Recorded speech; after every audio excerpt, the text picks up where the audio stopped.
Welcome to the latest edition of Anyone, Anywhere, Anytime with me, Marchand Kenny. Well, I love college football. I love everything about it. I love the pageantry, the tradition, the crazy student sections, the wild mascots, and all the hard hitting on the field.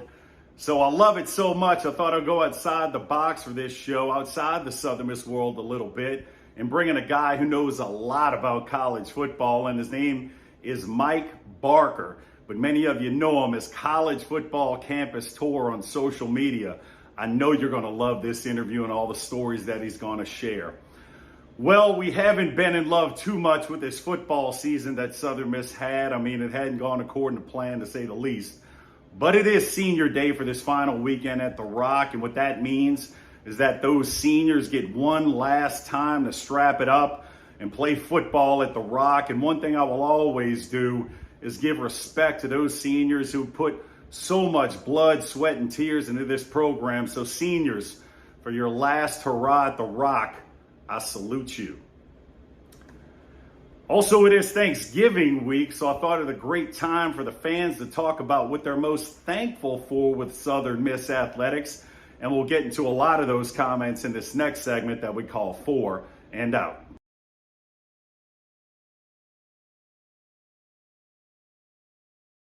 So I asked everyone on social media this week, what memory in Southern Miss athletics history are you most thankful for?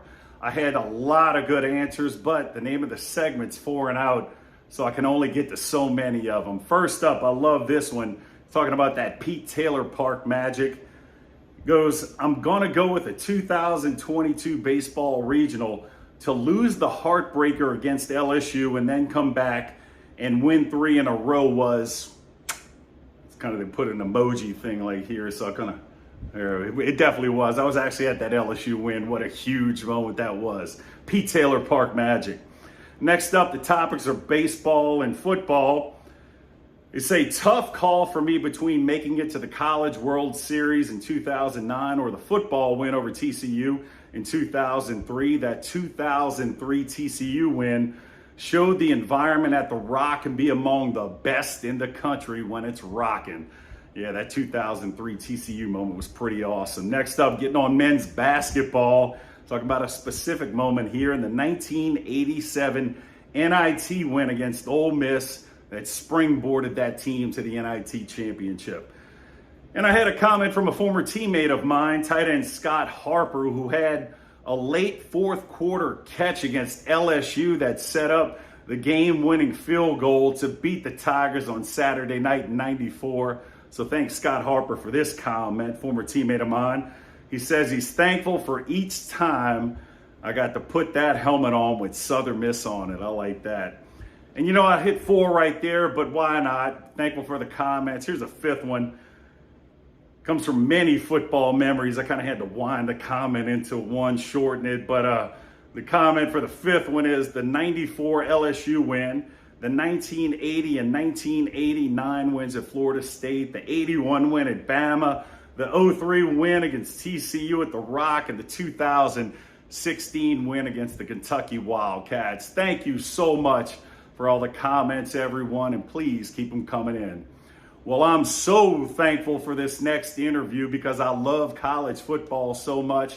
It's a guy who's on a mission to see every college football stadium in America. Today's interview is with Mike Barker, aka College Football Campus Tour. Well, today's interview is with a guy who has become a college football celebrity. His name's Mike Barker, but many of you know him as College Football Campus Tour on social media. He's made it a mission since 2017 to get to about every stadium in America as he can. So with all that said, Mike, it is an honor to have you on today. How are you doing? I'm doing great. And, you know, celebrity, it works both ways. I went down to the Rock last year and got to see you holding court there in the end zone. So, you know, game recognized game, as they say. So I'm doing great. It's an off day. It's, you know, for me, and I'm looking forward to an unlimited conversation. So let's go. Yeah, let's go. And let's get right into that, man. That was so cool because I could see your celebrity status rising. And I'm like, holy cow, Mike's here at the Rock last year, Thursday night against the Cajuns. And we saw that win together in the fourth quarter, me, you, and my wife. And what were some of your takeaways from the Rock that night? It was amazing. First of all, the only other game I had gone there was COVID 2020. It was the second week of the season. It was against South Alabama. And at that point, it was almost an experiment football. We're trying to figure out, can it work? What's the spacing and, lack of knowledge. And so part of my travels the last couple of years is try to replace those experiences with authentic game experiences that are more representative of what that stadium, school, and they have to offer. And so when I saw that, the first thing I do when my schedule, I look for weeknight games, and the Sun Belt has a ton of them, which I love. They added you guys along with the other three teams, which have been perfect fits for the conference. And then that night, there's some people that I know, Jason Bailey, Jamie Arrington, some other guys there. And, I did my thing for the first half, and I ran into Jason up at top above the end zone. He invited me down to your section. And then from that point on, it almost seemed like the party was in the stands, but it coincided with the big events taking place on the field. So to be there and, 3 years later after this COVID game, which checked a box for me, but it really wasn't that fun. And to have the polar opposite happen, it was a great experience. And, I live in California. Nobody cares about college football. And so when I go to the South and I see the passion, it's just, I try to report home and let them know, but it was a great time. Oh, it was so much fun. I was so glad to share the experience of the Rock last year. And great plug right there, my guys, Jason Bailey and Jamie Arrington, the founding fathers of the Southern Miss to the Top Talk podcast. So that was a fun time at the Rock. But real quick, do you have a favorite college football team? Not really. So, my dad played college football. He played 1 year at BYU and 3 years at a small school in California called University of Pacific. They dropped football in the 90s. Growing up, it was more pro football. My dad was a 49er fan, but I kind of got disenchanted with pro football, and so I gravitated towards the college. I grew up in San Diego. I did attend a lot of San Diego State games. Over the course of my travels, I've become, de facto fans of certain fan bases. I've gone to a lot of Hawaii football games, but really, I'm a fan of the game. I tell people that, players graduate, coaches and administrators, they move on, but the fans in the stadiums, they're constant. They're going to be there for, 30, 40, 50 years. And so that's where I concentrate my efforts, but I don't have a favorite. I love them all. The experiences are different, but I always give everybody the chance to show me put their best foot forward. You toured these college football stadiums, started 2017, like we said, and man, where'd the idea come from? Because it's been a meteoric rise for you on a social media following, man. You're a big deal now, but where'd the idea kind of start? Well, first of all, I used to say I'm a D+ celebrity or a D- celebrity. I've upgraded to D+, so we're making some headway. But really, I hadn't traveled at all. In 2017, I rented a hotel room at this place called the Stanley Hotel in Estes Park, Colorado. It's where Stephen King stayed, and it was the inspiration of the movie The Shining, and it was supposed to be haunted.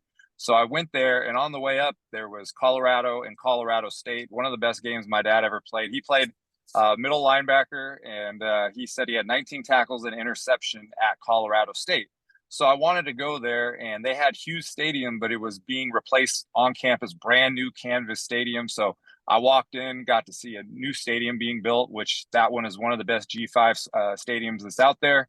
There's also a Ram statue. I had a student take a photo with me next to the statue, just kind of commemorate my visit. Did the same thing in Boulder with a Ralphie statue. And when I got back to that hotel, I just had this on the brain that was fun. And I was supposed to spend 2 nights in Colorado. I cut my trip short, went up to Laramie, Wyoming, and then to the Air Force Academy in Colorado Springs. After that, I started doing little travels to the 2 schools in Arizona, 2 schools in Washington, and so on. Then the natural progression was to go to games, started going to games in 2017. I want to say 13 in 2017. Then it was 30, 50. COVID year was still 40, did 81 in 2021, knocked out the goal of all 133 FBS stadiums.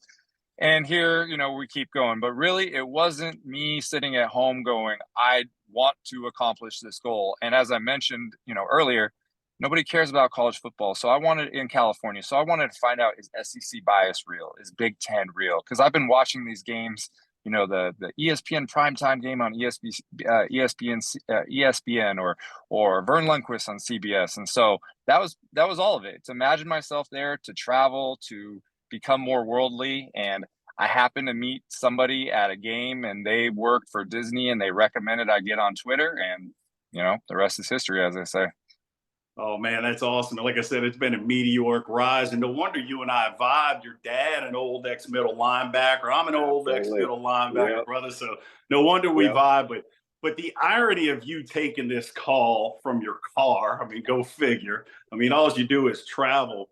What's a typical week of planning for you like? I mean, there's probably not a typical one, but man, how do you manage getting all these games?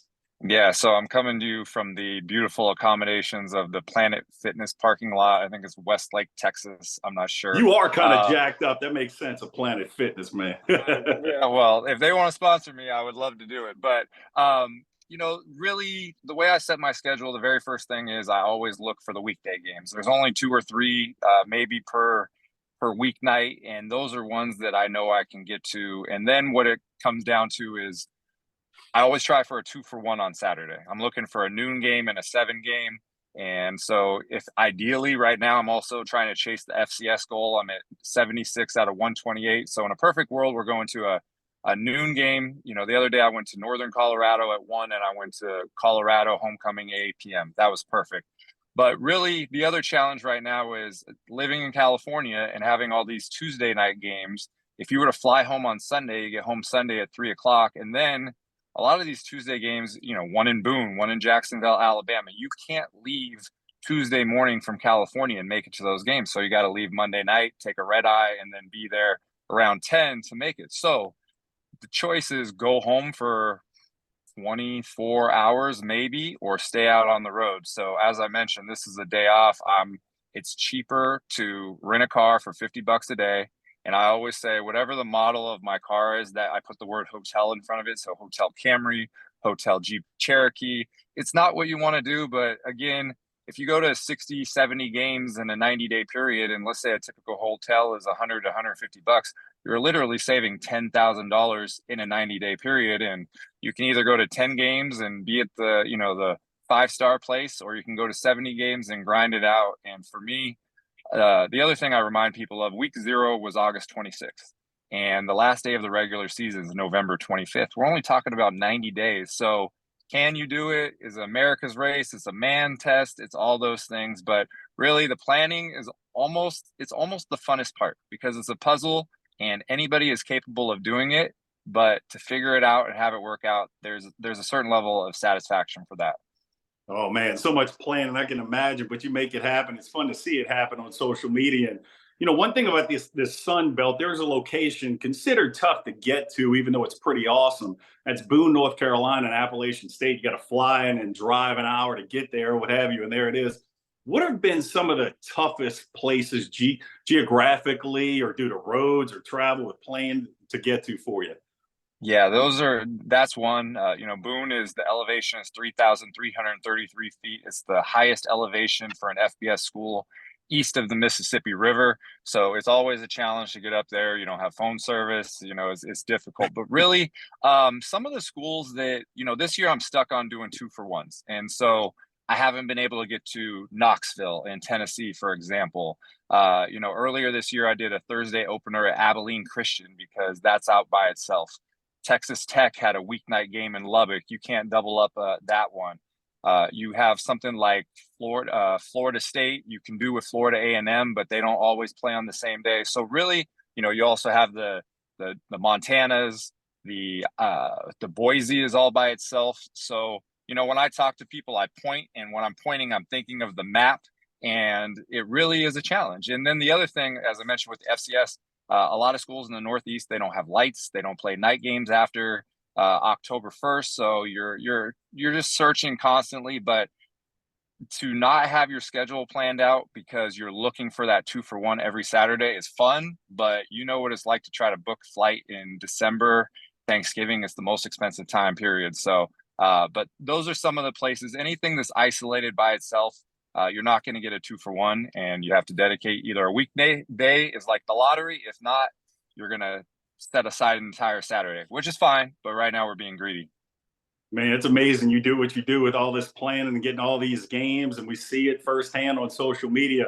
And we kind of talk G5 schools a little bit right there from a fan base perspective and just the fun overall vibe perspective. What are some differences you see from a G5 fan base to a P5 fan base? So I call G5 football the sweet spot of college football. You go to FCS, which I enjoy, but sometimes the product on the field, you can tell, is not up to standard with the bigger schools. And then also the fan engagement is not there. And then you contrast that with Power 5 games. I love going to stadiums with 100,000 people just because of the energy and the history. But you can't park. You can't navigate through the stadium. You can't go to the bathroom for a quarter. The concessions, beers. I was at the Swamp. A beer was 24-ounce beer was $19. These are the things that they know why you're there, and they got you. Once they have you, they got their claws in you. You're going to do it. So the group of five is kind of the in-between spot of those two, where you have quality football on the field. It's not so expensive that, a family of four can attend. And then also the fan engagement, and that's the best part. And so the Sun Belt weeknight games, I live in California. How can I have gone to all these Sun Belt games and have friends at Coastal and Georgia Southern and Marshall and all these places? It's because of the fan engagement. And so this year has been great. I have enjoyed every single one. The ones that I can't get to, I mentioned to you off air that Louisiana played Southern Miss last week, and I wanted to go just to hang out with you guys, but Louisville was right there and they're ranked number 11. And, so I had to go. But really, group of five football is fun. I love that 4 of the 5 conferences play their championship games on campus. It's a reward for what you do in the regular season. You don't have Oklahoma and Texas playing in, Dallas. You have them, if Southern Miss earns the right to host the championship game, that's going to be in Hattiesburg. So all those things, it just, as I said, G5 football is the sweet spot of college football. Oh, I love that. Love that take for the Sun Belt and what have you. And we really do love being in this Sun Belt conference, as you've seen, called the Fun Belt. So been to so many stadiums, seen so many environments. What would you say were some of the loudest environments you've been into in college football? So the one game that sticks out to me, and I mean, there's more than one, but the one that always sticks out to me was 2018 Clemson at Texas A&M. And Texas A&M was unranked. Clemson was number 1 in the nation. And in that game, Trevor Lawrence threw his first pass ever. It was a 67-yard touchdown, and him and Kelly Bryant were rotating. But what I was so impressed with was the coordination of the cheers down on the field. They have cadets down on the field. The 12th man hangs over the second and third level of one of the sidelines at Kyle Field. And it is really an interactive part of the game. It's not just 12th man. 100 years ago, they called on a fan to play, and now it's just some moniker. Like, it really is a participatory thing. They have an impact on the game. And that game, it was 28-26. And if Texas A&M would have got a 2-point conversion, it would have gone to overtime. They had no business talent-wise competing with Clemson, but it was just that crowd, that environment. There was a receiver, and I can't remember his name, but he caught a ball in his head like David Tyree in the Super Bowl a few years ago.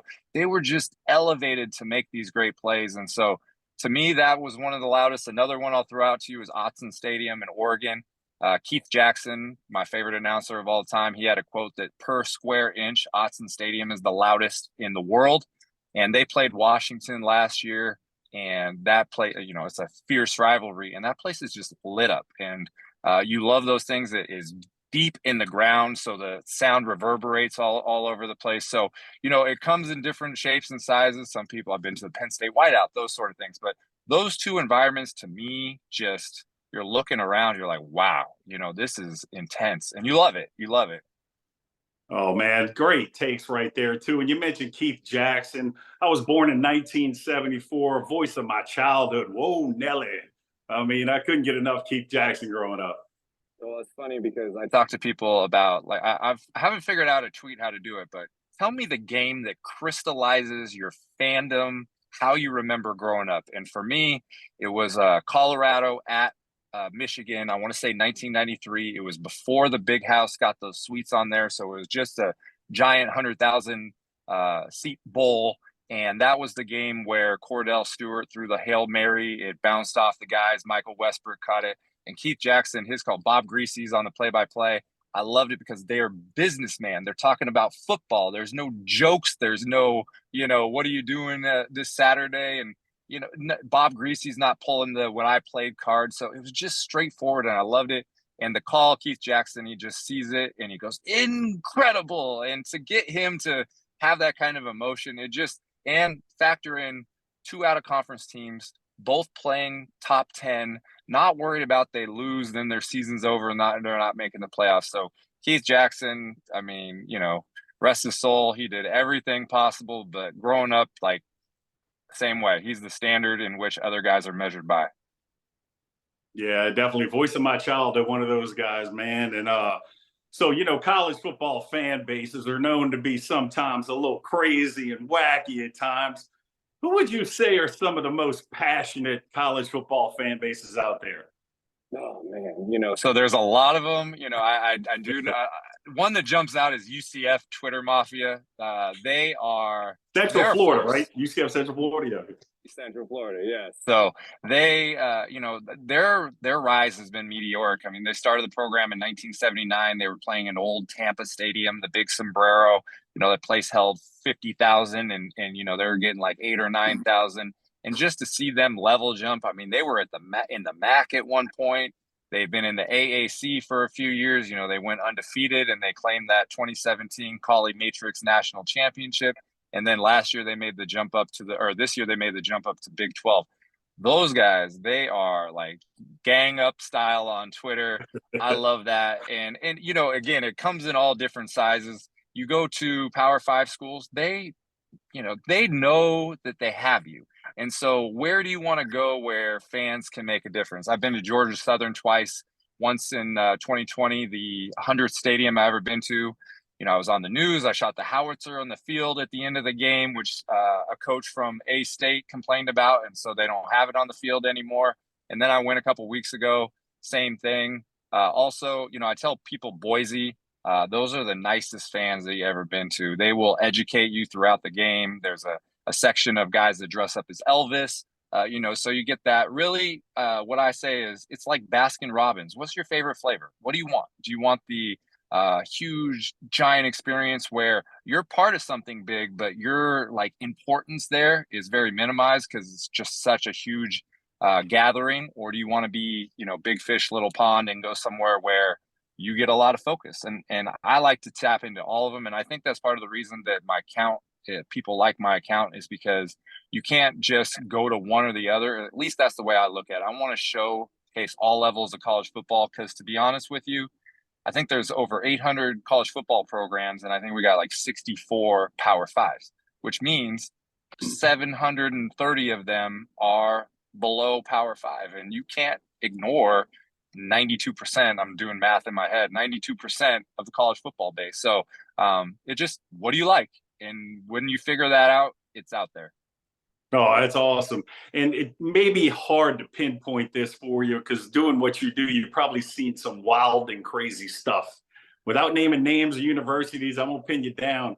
What's something wild and crazy you might want to share with the audience that you see? Man, I'm trying to think here. Now you got me rattling. Like a student section, because I've seen some stuff in student sections on occasion. So I do know so at Utah State, they have a bull statue, and an ultimate Aggie is when you sit on it naked and take a photo. So that's always a good one. Yeah, and especially if you go to Logan, Utah in November, and you got this cold bull, and in the front of the bull, it says "Meet the Challenge." That's what it says. So I don't know if that's like an innuendo to the ultimate Aggie, but that is definitely one of them where, you're trying to find out, is everybody back in their dorms? Can I pull this off type thing? And then if they do, you hope that video evidence doesn't circulate unless you look really good and then you want it to circulate. Or the excuse, it was really cold outside, man. That's awesome. Dude, tell them to stand with the tripod at a certain spot so that doesn't get revealed. But yeah, there would definitely be a situation in Logan like that. Now that's a wild and crazy college football moment. I love that. Man, one thing, I am a diehard college football fan. I know I'm a Southern Miss guy, but I just love everything with college football. Pregame intros. Two of my favorites are Virginia Tech, Enter Sandman, Clemson when they come down the hill. Do you have some favorites? Yeah, those are both great. When you go to Virginia Tech, that is goosebumps, and it goes for 2.5 minutes, and they're jumping up and down. I would say the whiteout at Penn State is pretty amazing. I went there last year and I shot this video. They're shooting fireworks out of all, both press boxes, both ends of the stadium. Uh, they all have white shirts, but they also have white towels, and they go in waves. And if you're up above, it's just this rhythmic, almost hypnotic type thing. I'm going to mention Georgia Southern again. I was just there, and they have the Flight of Freedom, which is a bald eagle that flies around the stadium and goes in there. Hawaii, they have a dance called the haka, which is like a tribal ceremonial Oh, thing. when they're all in unison. Oh man. Yeah. And so that is Yeah. intimidating. And what I like about Hawaii, I mentioned I go there a lot. First of all, Southwest Airlines from California, $139 each way. So I try to take advantage of that as much as possible. But when they do that dance, it taps into the Hawaii warrior mentality, and that's a unique place because it's not just the Honolulu. It's not just the state of Hawaii. It is all the islands. It's the whole culture. It's all wrapped up in one, and that is a very unique place. So anybody that goes down there and all of a sudden, they're all lined up, hitting their knees, screaming at you, faces painted, sticking out their tongue, like they are ready for war, and that's the way they look at it. So they Timmy Chang brought that back last year after it being dormant because of other coaches' choices, and it's a great thing to tap into that. So those are some that stick out to me. Oh wow! Now I know you said you like some deep South football, but there's a benefit of living in California. You said $130 some flight to Hawaii. Wow!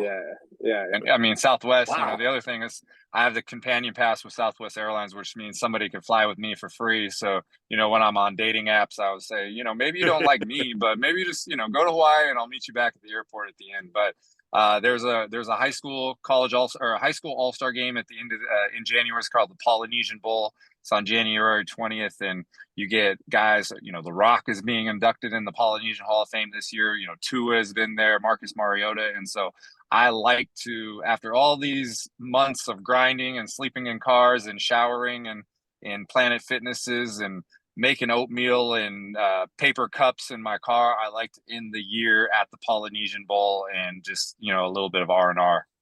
Oh yeah, well-deserved reward right there after a long season. Now we talked about pregame intros right there, some of the best. What about in-game hype for the fans? My favorite example is Wisconsin jump around in the fourth quarter. What are some ones that stick out to you during the game hype, get the crowd going? Man, that is a good one. Growing up, that song was on a lot, jump around. So it caught. I'm trying to think of something. Well, I will say this: I've been to a lot of HBCU football lately, the last 4 or 5 years, and those bands are incredible. It is really it's a production, but it's so much more. Yesterday I was at a Sunday game at Texas Southern, and the Ocean of Soul is the name of the band, and there's a different sound. It's louder, it's more grabbing, and just grabs your attention. And so earlier this year, I went to the 95th Aggie Eagle Classic, which is North Carolina Central and North Carolina A&T. That was amazing. Last year, I went to Florida A&M versus Southern, and they have the Marching 100. I went to 3 games at the Vet in Jackson in 2021, and the their band with the J sets. It's just such a so to me. It's special too because they know exactly what they're doing. I call it like when the girls, they get activated and they start moving, and the next one does it, and one of them will like brush their hair and you think it's rain, and then the next one will brush their hair and say, so the amount of effort and coordination and pride they go in, I would just say it's almost like a movie, and I highly recommend people to go there. There's 21 HBCUs and FCS. I've been to a game at 15 of them. I would love to finish up that goal. But to me, you could talk about a lot of places, but that is, as a college football fan, especially if you just concentrate on P5 football, you go there and it's something that you've never seen before. And as I mentioned, I report things back to California. That's the thing I report, people to the South. I know that Grambling has played at LSU and other big schools have played games. I believe Southern Miss played somebody. Yeah, If I'm not this mistaken. season, to kick off the season, we hosted Alcorn State, and you are echoing all my sentiments. I couldn't get to Hattiesburg fast enough. It's one of those games you don't leave at halftime because No. that band is putting on a show, and it was a blast. And sure enough, they did, man. So yeah, I saw them this year, Alcorn State. That's cool. That's who I saw yesterday, and really, it's at every school. And Southern has a great human jukebox. They have a great band. So all of them is, I met the commissioner of the SWAC at the airport in Houston a couple of years ago. I told him that I've been going to games on campus, and he told me you need to go to the classics, the Bayou Classics, all those things. So again, as a non, fan of, like, if you're only a Power 5 fan, you need to go experience that. You had it come into your backyard, and it leaves an impression on you where you want to check it out more. Oh, absolutely. And you said the Bayou Classic, Grambling Southern, that happens in the Dome every year towards the end of the season. It's a battle of the bands, and I'm born and raised in New Orleans, man. It's a big, big deal, I'll tell you that. So if you want to break the rock, you need to make yourself indestructible. If you want to play between the hedges, you need to work out there, up there, down there, everywhere. If you want to reach the win bar, you need to lose sleep, lose count. You need to play every game like you got nothing to lose.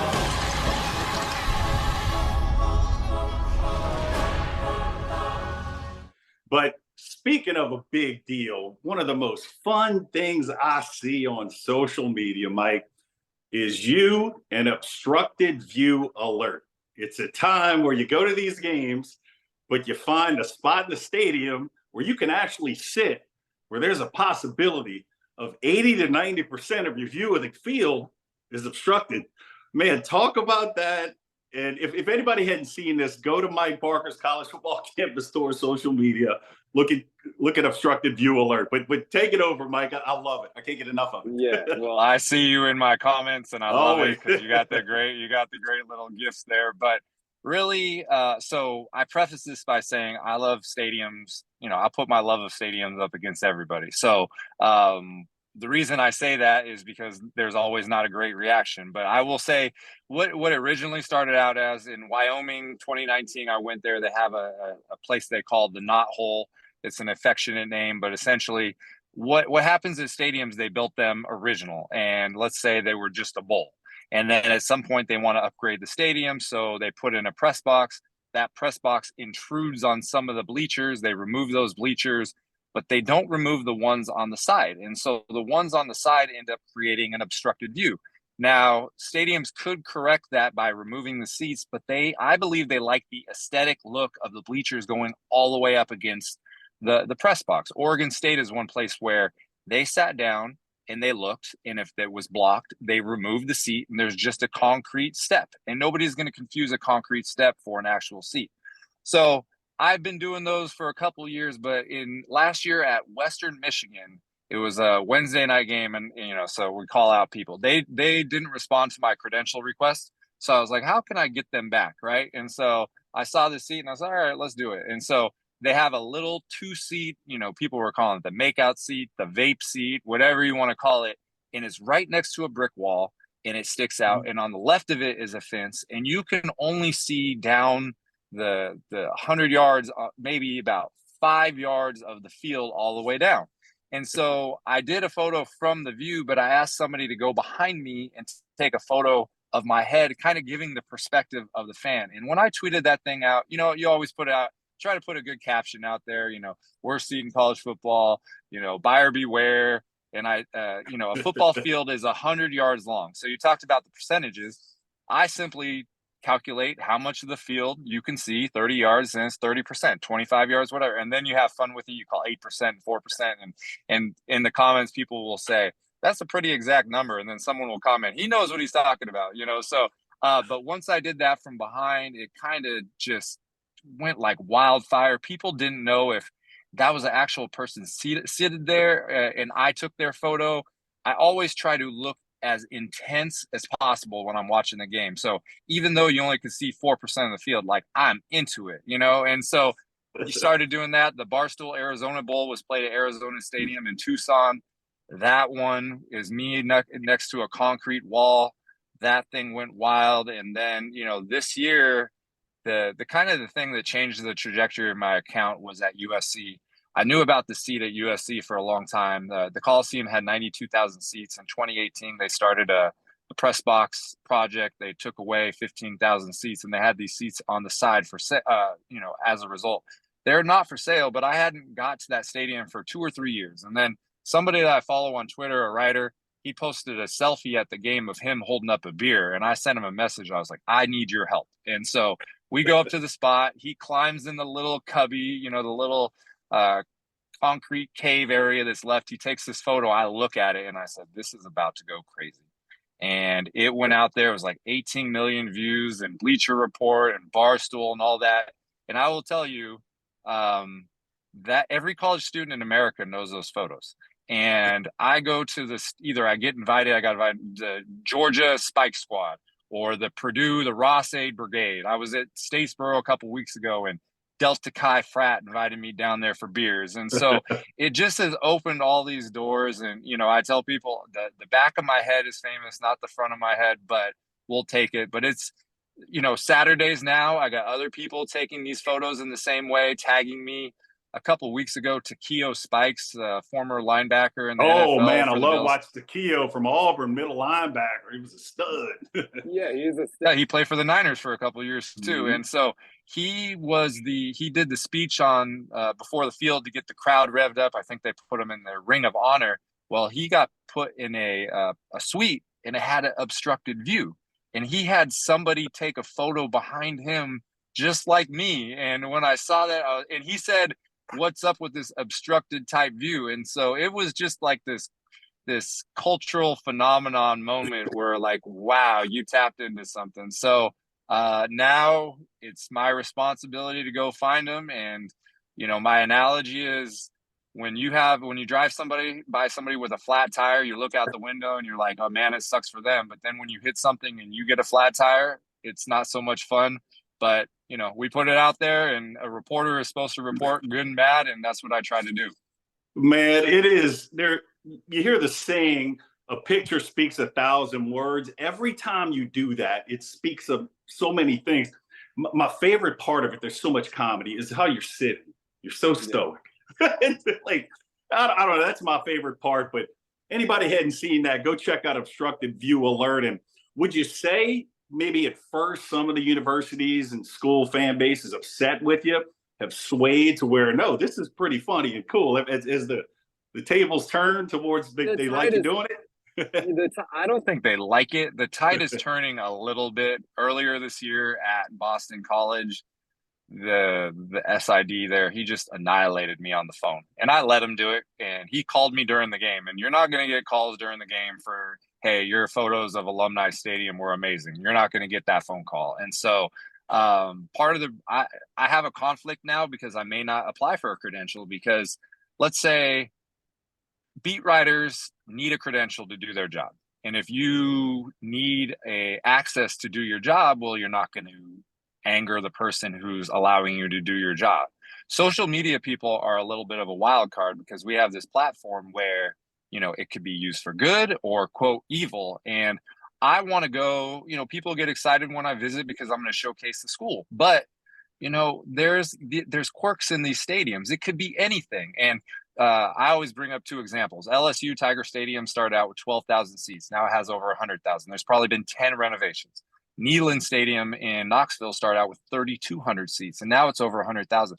So in the course of these unplanned renovations, there's going to be some casualty seats. So last week at Kent State, I got a credential. Well, I didn't get a credential. They gave me a free ticket and, good treatment.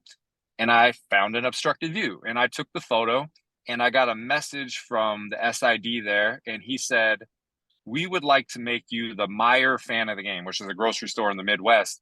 And they said, we would like to do an in-game on-camera presentation from the obstructed view seat. And so me and the in-stadium DJ, we climbed under, there was a staircase above you.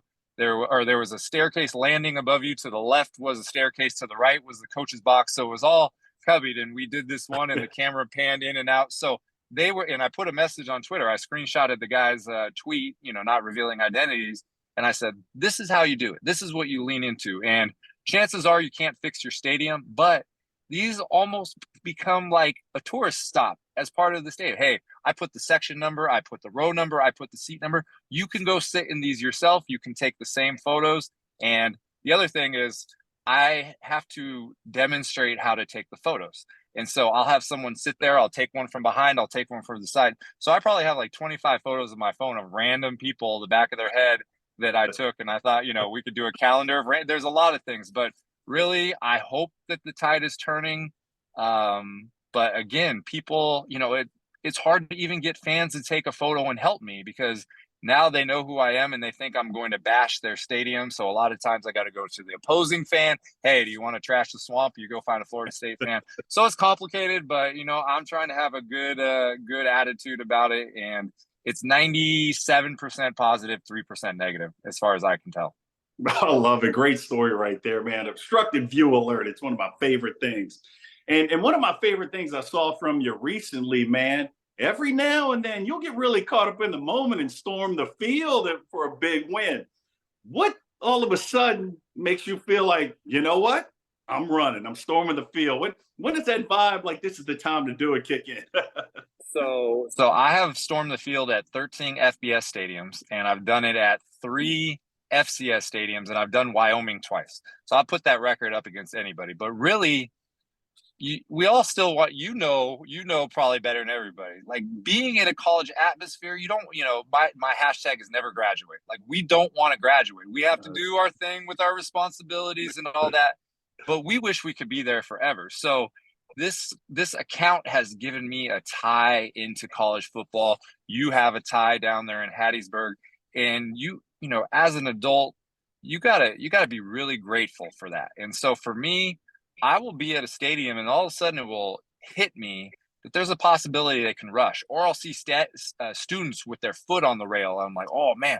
So I just run down there and get in it. I want to get in it. And I had someone at Wyoming the other day, like a kid tapped me on the back and he goes, are you going to rush the field or can I take your spot? I was like, no, I'm rushing the field and I'm 6'3", so you're going to have to get behind me, but I love to do it in the same way that we do the obstructed view from behind. I do the first person view where it's just me running on. These iPhones are so good now. You don't get the shaking of the camera, which I wish that you did to see the chaos, but there's nothing like running out there, living vicariously through a fan base, celebrating whatever it is. I went to Virginia Tech in 2019. They play for the Commonwealth Cup, which is their rivalry trophy. Virginia Tech had beat them like 16 times in a row.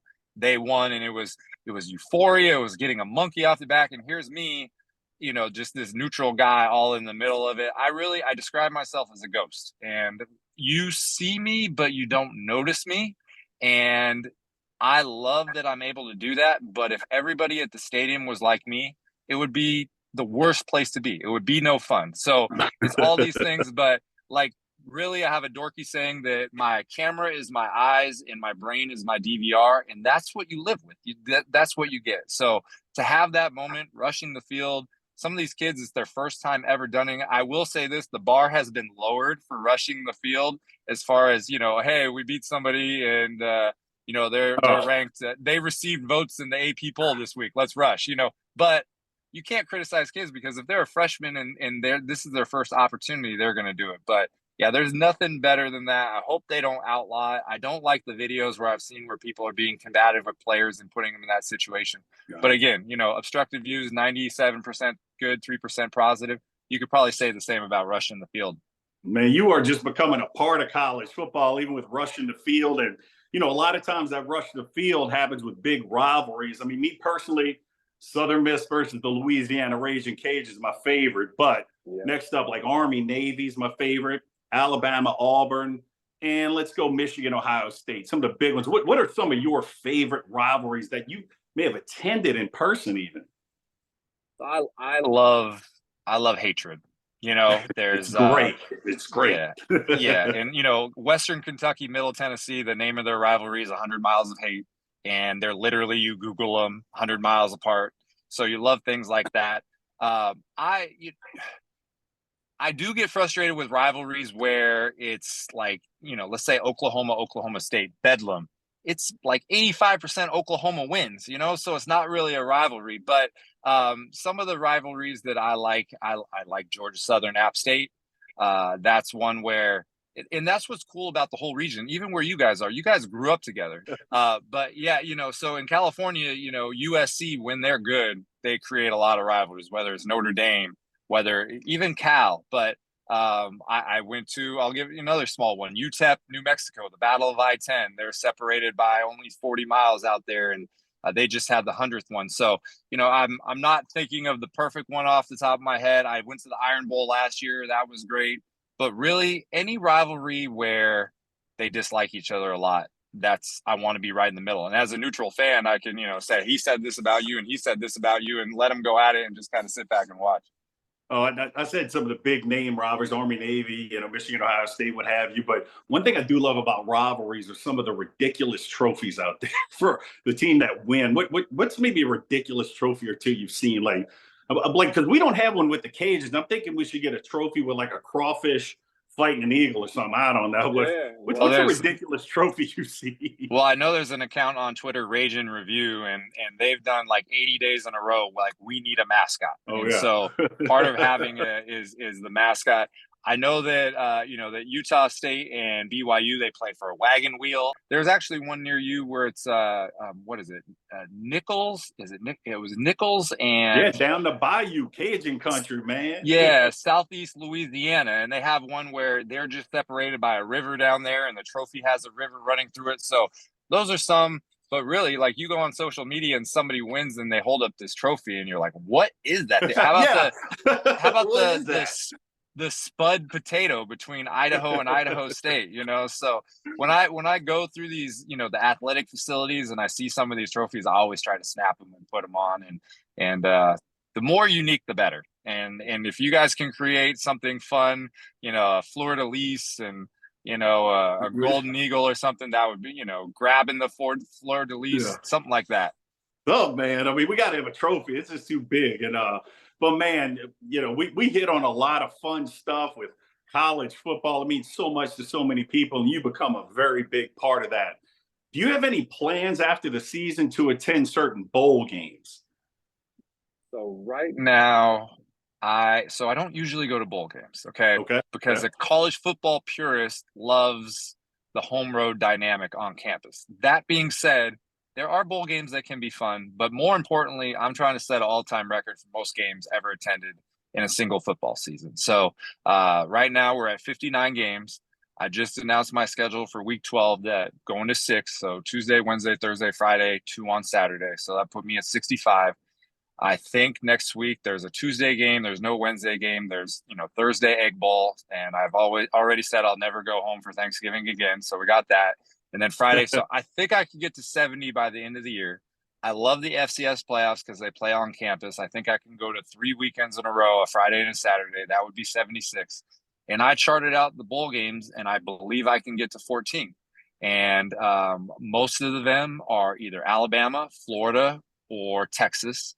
And counting the FBS and FCS national championship, I think I can go to 90 games in 1 year. So I will be at every bowl game possible. Bahamas Bowl, Myrtle Beach Bowl, Camellia Bowl, and Crampton Bowl. They play on the same day. There's the Idaho Potato Bowl, and then Texas. There's the Taxac Bowl, and all these things. So my goal is, so right now, I left my house on October 30th, and I'm not going home until the Sunday after Thanksgiving. Wow. And Wow. so that will be the same thing in bowl season. So I think the Saturday, December 16th is the first one. And I'm probably just going to go out until after the FBS National Championship, which is January 8th, I believe, a Monday in Houston, Texas. So, I'm self-funded and I've been doing this for 7 years, and there's good things happening and, opportunities popping up. But I look at this like a chance to possibly change my life. And, I've done real estate for a long time and it's been very good. At the moment, it's not good. So I started out my account this year with 16,000 followers. I'm over 30. And if I go out there and keep grinding, do the bowl games, do the obstructed views, go to the national championship, maybe at the end of the year, there's going to be some kind of opportunity where a company says, hey, we like what you're doing and we just want you to do it on behalf of us. So, and the last part is just from the football purist thing. Once it's over, it's over. And what do you do in the off season? Man, I miss football. I went to spring games all over the place and there's like 400 people. And I was like, oh, this is great. So you gotta maximize it while it's there. And that's what I'm trying to do. No, I love it. And not a better expert of college football than you at this point, if you ask me. And anybody, go support Mike Barker on his Twitter account. Go follow him. If you love college football and what have you, Instagram, go follow College Football Campus Store. It's a lot of fun. So speaking of your expertise, I would be foolish not to kind of close the show towards this. Words of advice for the Rock, Southern Miss, the environment. I mean, who couldn't respect your opinion? What are some things maybe the Rock could maybe do a little bit better? I'd love to hear your take. So I will tell you one thing, that I love the end zone at the Rock. The way those suites are all pointed there, they're not up in the, where they say the house in the hills where they look down on you. They're right there. And I love that. And so what I would like to see is that party continue up on the upper level, on the flat concrete spot up there. That, to me, what I've done is I've filmed myself like walking there and then, from my perspective, and then showing over the top. So I just went to Colorado and they had this rooftop terrace, and somehow it was the cheapest ticket on StubHub. It was $104, and I got up there and it's probably the 8th floor. And on a day game, you're going to see the Rockies in the background. I didn't get to because it was a night game, but they had this whole flat area. They had cornhole places out there. They had little fire pits. They had seated areas.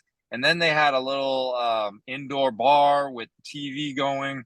And that was really cool, especially in a cold place like Boulder. But you guys up there, I don't know what the planning or the original usage is, but that could, obviously want to control traffic and not get jammed up there. But that perspective at the top of the stadium, when I take photos, I like the diagonal photo. I call it the shot of the day. But the end zone photo, it labels the stadium because you get that end zone, you get the name, you get the logo. You guys have that. I believe it's an athletic center in the far end zone, and you got the Rock sitting right there, and you got the Golden Eagle statue out there, and so it's such a great not only view, but it's that Southern Miss. That's how you identify the Rock. And so you guys don't have the signature piece of a stadium is the press box. And the press box, let's say, I don't know if you've been to South Alabama, but Hancock Whitney is a new stadium over there. Twice, yep. And now they hold they went from Hancock Whitney, 25 miles off, or not Hancock Whitney. Why am I not? What's the one they were playing in? The Lending Tree Bowl, was it? What do you mean? It was like, I think it was named Hancock. I think you might be correct though. Hancock. No, the Hancock Whitney is the new one. I'm trying to think of. It's escaping me. The old one. Anyways, but they moved the Senior Bowl there because the facilities are so great at that place. But when you go to that stadium, it's a simple horseshoe, and then there's a nice, sleek press box that says, South Alabama Jaguars, Hancock Whitney. What teams do is they put their, all their championships, their conference championships, their Hall of Fame players. You guys have it listed on the, on the inside of the ring.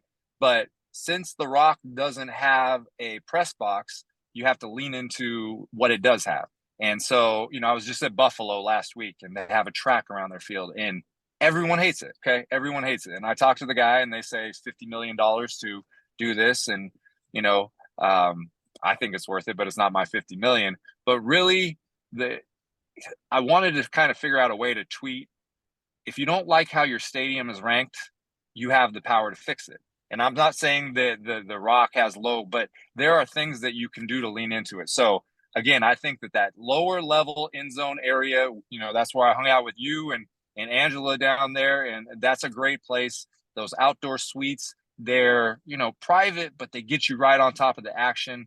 And unless there's going to be some kind of major project, which is going to add a press box on one of the sidelines, I would suggest doing some kind of party zone up at the top and really leaning into that view, because it's one of the best that you'll find, regardless of, G5, P5. It's one of the best you'll find. Thank you, Mike. I mean, my opinion's only so much around these parts, but he just hit on something I've said publicly. That walkway, we need to do something fun, something spruce it up. It's a beautiful view. There's so much that we need to do right there on the walkway. Thank you, Mike. No, it's great. And again, so I'll bring up an example. San Jose State, that's where I live. They wanted to build an athletic facility, and they had to tear down the roadside bleachers, and they put it up there, and it houses 22 teams. But it looks terrible because it's the roadside. But in California, where it is, the real estate is at a premium. And so you have college campuses. Some can relocate a stadium. Some can relocate a track. But you are sometimes bound by what you have. And you guys have something there that is being underutilized, and you could flip it the exact opposite way. And I'm glad, great minds think alike, as they say. So hopefully, we can gang up on everybody. But really, you can make that into one of the most fun, best views there is at any college football stadium.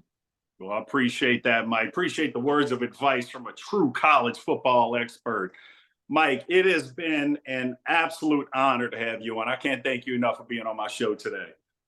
Well, I appreciate it. Secretly, I saw your show and I was like, man, there might be a time where he goes, and, I don't have Southern Miss credentials, but I am a Southern Miss fan. And so you messaged me the other day, and I'm happy to do it. And honestly, the best part, going to the stadium is fine. But if it weren't for Twitter, if it weren't for social media, I don't know if I would be doing this still. And to just go to a game, run into people. The other thing is, when you meet somebody in person, you have more of a connection on social media going forward. And you can, the person, and in 5 years you go back, you just pick up where you left off. So I feel like that the next time I'm at the Rock, it's going to be even more fun. And I'm very glad that you invited me on the show. And hopefully, Southern Miss people will enjoy a little change up on your show. Appreciate those words. It means a lot to me, and likewise, it's great to kind of build a friendship now, man. You got a friend, actually, even to the Top Talk guys, friends in the Southern Miss world. So, absolutely. Mike, I kind of, if you don't mind, close my show a certain way with a certain slogan that certain Southern Miss people know. So, if you don't mind doing this with me, from Mike Barker and myself, let's give everybody a big Southern Miss to the top. Well, that's it for another edition of Anyone, Anywhere, Anytime. And the only thing I ask you to do is absolutely free and easy to do. And that's just help spread the word of the show to your family, friends, or whoever you think might like this show. And I tell you what, I really would appreciate it if you spread the word of the show. Well, happy Thanksgiving. And as always, it's Southern Miss to the top.